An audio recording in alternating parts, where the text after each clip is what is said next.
مهم جدا عشان انجح في حياتي الشخصيه والمهنيه ان انا ابدا يكون عندي ادراك وعي بذاتي. لازم افهم ايه نقاط القوه اللي عندي، المميزات اللي عندي اللي هتساعدني ان انا انجح، وايه نقاط الضعف اللي عندي اللي بالنسبه لي عقبه ومش قادر انجح بسببها. اول حاجه تعملها اقعد في مكان هادي وابدا اسال نفسك رقم واحد ايه الاوقات اللي انا حققت فيها انجازات ونجحت فيها، وايه الحاجات اللي ساعدتني ان انا انجح واحقق الانجاز ده.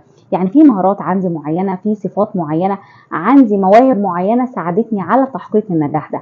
وفي أوقات تانية حصل فيها فشل في حياتي كان سبب واحد اتنين تلاتة. ابدأ اكتب الأسباب اللي أدت للفشل. مهم جدا يكون عندك صورة واضحة لنفسك.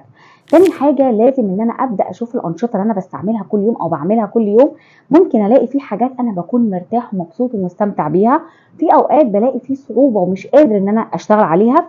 ده بالنسبة لي الحاجات اللي انا بعملها بسهولة بكون مرتاح فيها، دي نقاط قوة عندي. الحاجات اللي انا بعملها بالصعوبة دي محتاج ان انا اشتغل عليها. ممكن اكون انا شغلي وطبيعته على الكمبيوتر وعندي مشكلة وان انا المهارة دي مش متعلمها كويس، فمحتاج ان انا ادوس شوية عليها وابدأ اشتغل عليها. ممكن انا حد بيحب القراية جدا ويحب التعليم جدا، فكل يوم بشتغل على الجزء ده وبحس براحة وسهولة في الجزئية دي، فدي بالنسبة لي نقاط قوة. رقم ثلاثة ابدأ فكر في الاهداف المستقبلية. شوف اهدافك اللي انت راسمها جوه ذهنك وابدا اكتبها، وشوف الخطه اللي انت بتعملها لنفسك. شوف ايه نقاط القوه اللي عندك اللي هتساعدك انك تحقق الاهداف دي، وايه نقاط الضعف اللي عندك اللي عامله لك صعوبه انك تحقق الاهداف دي. انا ممكن يكون عندي اهدافي ان انا اسافر بره مصر واكمل دراستي.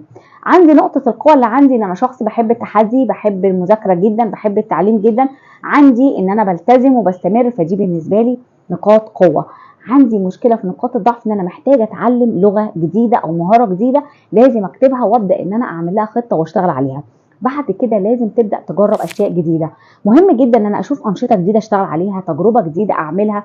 من خلال التجارب دي بتبدا تشوف ان انت عندك مهارات شاطر فيها جدا، وفي مهارات محتاج ان انا اشتغل عليها.